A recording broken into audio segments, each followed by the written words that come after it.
যদি আবেগকে নিয়ন্ত্রণ করতে চান, চিন্তাকে পরিবর্তন করতে হবে।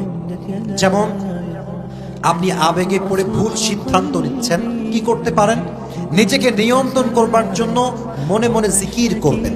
আমার সঙ্গে সকলেই পড়েন সুবহানাল্লাহ, সকলেই পড়েন আলহামদুলিল্লাহ, সকলেই পড়েন লা ইলাহা ইল্লাল্লাহ।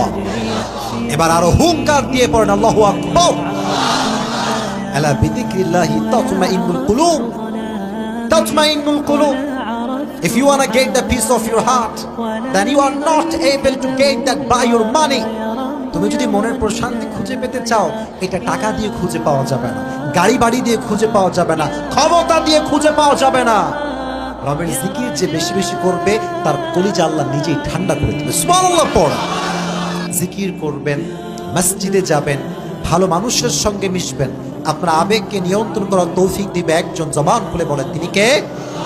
আল্লাহ তাআলা আমার কলিজার টুকরা যুবকদেরকে, মুরব্বীদেরকে, মা বোনদেরকে এই আবেগ নামের রোগ থেকে হেফাজত করে দিক। সকলেই মন করে পড়না আমিন।